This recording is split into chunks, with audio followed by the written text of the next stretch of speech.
Biz bugün Sharqiy Turkiston Islom partiyasining qo'rg'uvchisi Barin jihodining rahbari Mujohid Zeydin Yusuf bilan tanishib chiqamiz.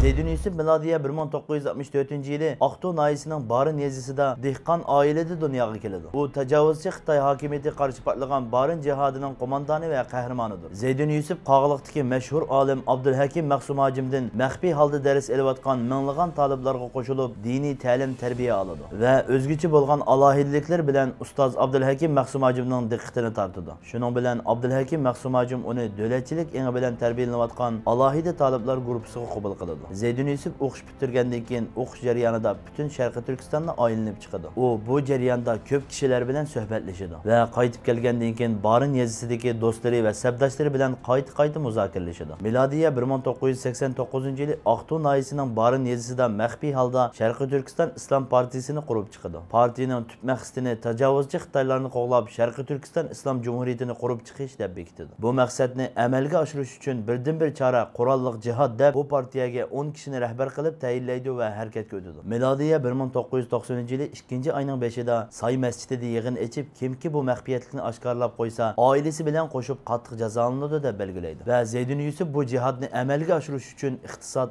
ochliq to'plash haqida rahbarlarga buyruq tushiradi. Iqtisodning nihoyat zarur ekanligini eskartib, yemak-ichmakda tijashchan bo'lishga chaqiradi va o'zimi kiyim-kechak va yemak-ichmakda nihoyat tijashchanlik bilan chiqim qiladi. Bir kuni Zeydin Yusuf oshxonaga kirib lag'man yeyishdan voz kechganda sabdeshi bir qachi lag'man, bir ko'y, bir ko'yga lag'man yeganga nima bo'ladi deb so'raydi. Zeydin Yusuf biz bir ishga tutish qilyapmiz. Bir ko'yga bir pay o'q keladi. Agar ikki qachi lag'manni yevatsak, dushmanga atadigan ikki pay o'qni yevatgan bo'lamiz deb javob beradi. Zeydin Yusuf agash kuchlarga harbiy mashqni boshlaydi. Tayyorlik qilayotgan mezgilda Danish ismli munofiqning chiqib qo'yishi bilan ular muddatdan burun oshkorlanib qoladi. Mujohidlar 3-oyning 25-kuni Say masjidida yana yig'in ochib navbatdagi vaziyatni muhokama qilishadi va hozirgi tayyorlik bitmagan holatda hujumga o'tsak, Sharqiy Turkiston masalasining armonga aylanib qoldiganligini o'tirg'a qo'yishadi. Zeydin Yusuf bizning asosiy maqsadimiz o'zimizni qurbon qilish orqali Sharqiy Turkiston harakatining mavjud ekanligini bildirish va dushman qo'l solishdan burun cho'qim jihodiy harakatni boshlashimiz kerak deydi. Milodiya 1990-yili 4-oyning 4-kuni atdiganda mujohidlarga eng oxirgi mashqini qildirib, g'azot qilish yo'lida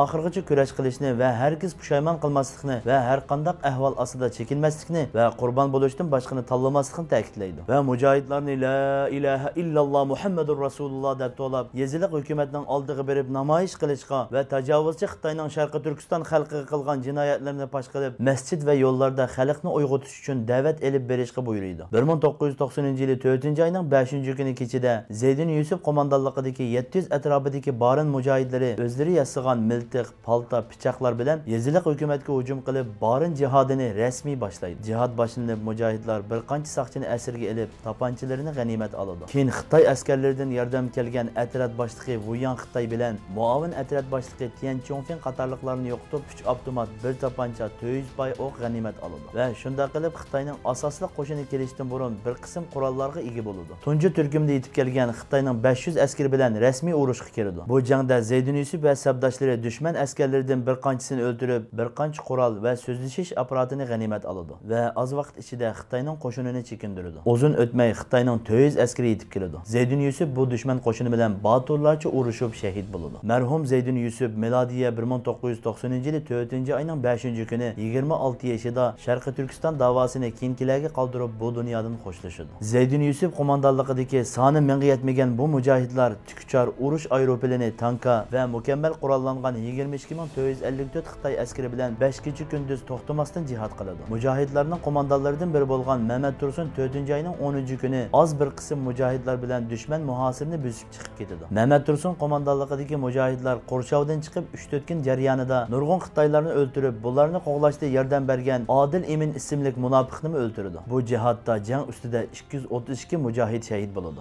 289 mujohid asirga tushadi. Asirga ilinganlarning qatoridan 103 mujohid o'lim jazosi berilib shahid qildi.